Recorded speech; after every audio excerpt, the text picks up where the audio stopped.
Trump's Boeing 757 isn't just a private jet, it's an airborne billboard of boldness. With its shiny black fuselage, golden Trump lettering, and high-gloss Rolls-Royce engines, the jet practically roars luxury before the engines even start. It's called Trump Force One, a name that started as a cheeky campaign nickname but has stuck, partly because it sounds powerful, partly because the jet really does have a personality of its own. This aircraft has become just as recognizable as the man who owns it.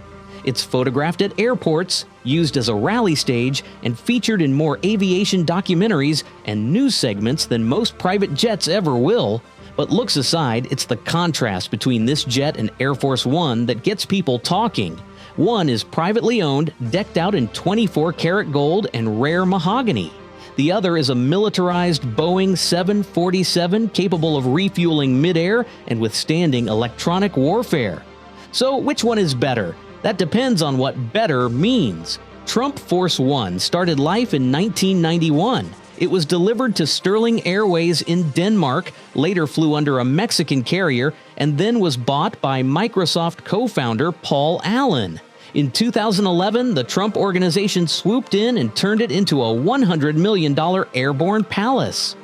It's a Boeing 757-2 J4ER, essentially a narrow-body jetliner that's been completely gutted and rebuilt on the inside for luxury.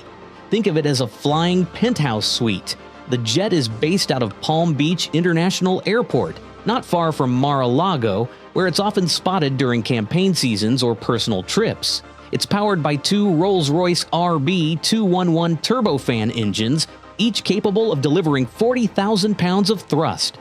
These are not your average business jet engines. They're loud, powerful, and among the most trusted in commercial aviation history.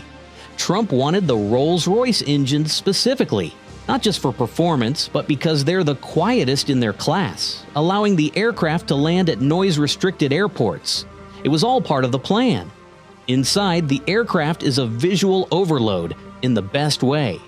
Gold-plated seatbelt buckles, faucets, and light fixtures glint in the cabin lights.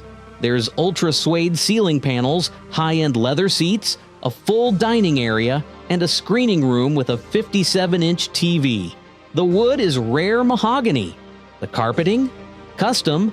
The pillows? Embroidered with the Trump crest. The master suite, outfitted with silk linens, a king-sized bed, and a private bathroom that looks more like a boutique hotel suite.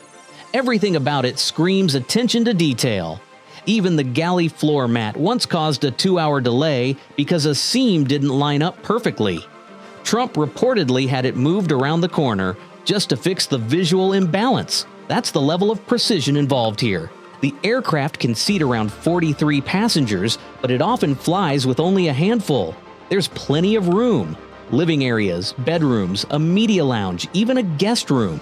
It has full Wi-Fi connectivity, video conferencing, a media center, and plenty of space to conduct business or relax. It's also equipped with a glass cockpit and advanced avionics, allowing the crew to handle long-haul flights with ease.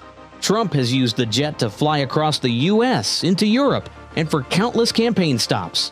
When Trump became president in 2017, the 757 was parked in long-term storage at Stewart International Airport, fenced off from public view. One engine was removed, the jet looked abandoned.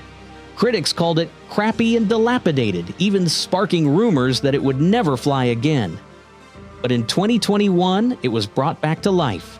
It was towed to an MRO facility in Louisiana, restored to showroom condition, and repainted with a new tail design, replacing the iconic T with a stylized American flag.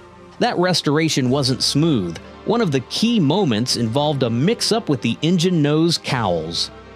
He wasn't just signing checks, He was calling into maintenance meetings, reviewing paint samples, and even rejecting initial lighting configurations because they didn't match the warmth setting he preferred from the 2011 setup. Technicians reportedly spent hours adjusting cabin mood lighting to recreate the original golden hue he liked. The team at the MRO said it felt less like they were restoring an aircraft and more like they were rebuilding a luxury brand from memory. At one point, an issue came up with the aircraft's tail design. Originally, the tail had the signature gold T, but the decision to switch to an American flag caused debate even within his own camp. There was concern it might weaken the personal branding. In the end, the flag won, but only after a full design review and 3 different test liveries were rendered in digital mock-ups and flight tested using simulation software. Even the carpeting was a story on its own. A special pattern Trump had commissioned in 2012 was no longer in production, so the team had to locate the original textile manufacturer in Belgium, who agreed to do a custom weave at a premium price.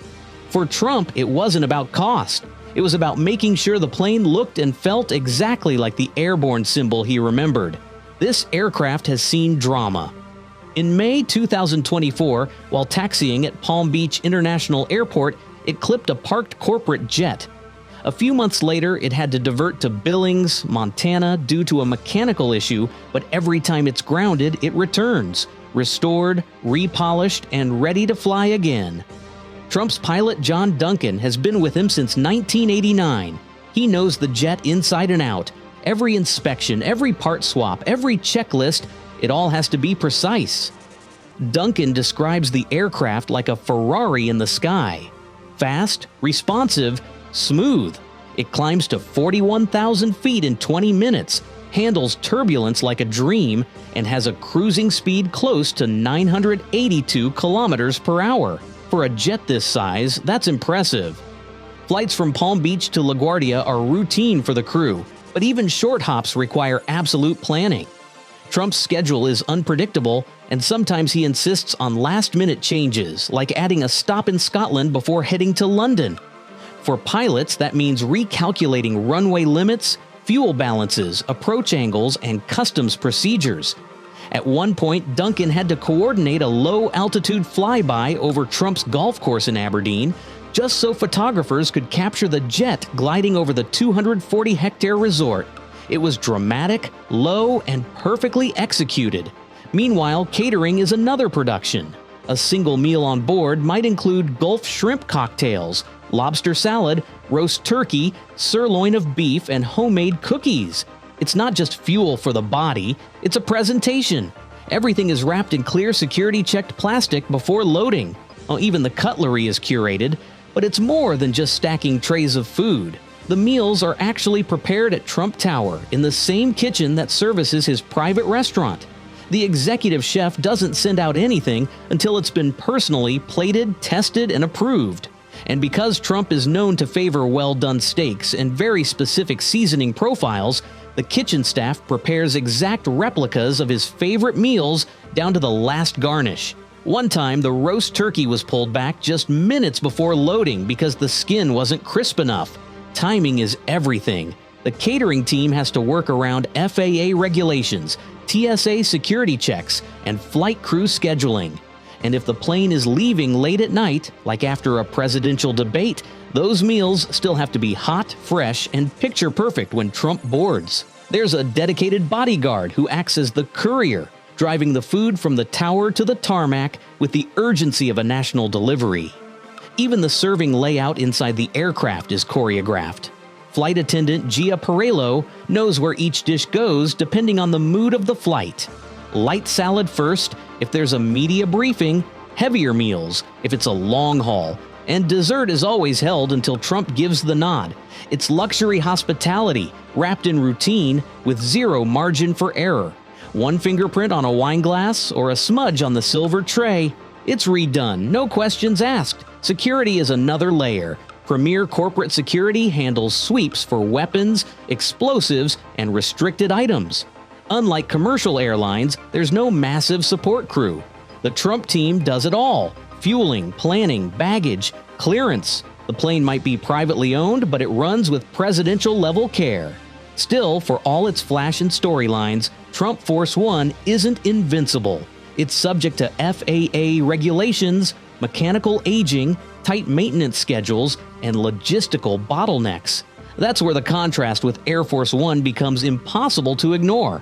Air Force One is technically any Air Force aircraft that carries the U.S. president, but the planes everyone knows are two heavily modified Boeing 747-200Bs designated VC-25A. They are housed at Joint Base Andrews and run by the 89th Airlift Wing. And they are not just airplanes, they are weapons of policy and power.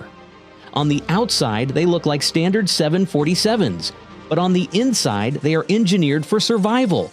There's EMP shielding, encrypted satellite communications, advanced radar jamming systems, and missile countermeasures. These jets can refuel midair and stay flying as long as needed. The U.S. president could operate a full-scale military response from the sky without skipping a beat. The onboard suite includes a medical operating room staffed with an onboard surgeon, a dental clinic, and storage for over 3,000 meals. There's space for 76 passengers, staff, security, advisors, press, and while it doesn't have gold-plated seatbelt buckles, it has something more valuable: uninterrupted presidential continuity. Unlike Trump Force One, this aircraft isn't about projecting a personal brand. It's about protecting the commander-in-chief. No distractions, no detail too small. Every inch of the plane serves a national interest. Even the cabin layout reflects its purpose. There's a conference room for cabinet-level discussions, secure phone lines for international diplomacy, and sleeping quarters designed for utility, not opulence. It's a high-security office in the sky. Trump, during his presidency, flew on Air Force One and once remarked that it was a step down from his personal 757. From a pure luxury standpoint, maybe, but in terms of security, range, and global capability, Air Force One operates in a class of its own. What makes the comparison so compelling is how both planes reflect their users. Trump Force One is flash, personality, perfectionism, and legacy. Every detail is controlled, every surface polished, every seam examined. It's theatrical, intense, iconic. Air Force One is discretion, command, resilience, and mission readiness. It doesn't need to shout. It's not about making a statement. It is the statement. That brings the conversation full circle. Which jet is better? Trump Force One wins in luxury, customization, and personal flair. It's the ultimate personal jet. No contest. But when it comes to capability, security, and the needs of a global superpower, Air Force One is unmatched. So maybe it's not a fair fight. One is the crown jewel of a billionaire's brand. The other is a flying extension of the United States government. One is gold-plated, the other is battle-tested. One says, "Look at me," the other says, "Stand by for orders." And maybe, in the end, that's the real difference. One reflects the man. The other reflects the mission. If that felt like a behind-the-scenes look into two of the most talked-about jets on the planet, make sure to like this video and hit subscribe for more aviation deep dives just like this. Let us know in the comments, would you rather fly in Trump Force One or Air Force One? Thanks for watching. See you in the next one.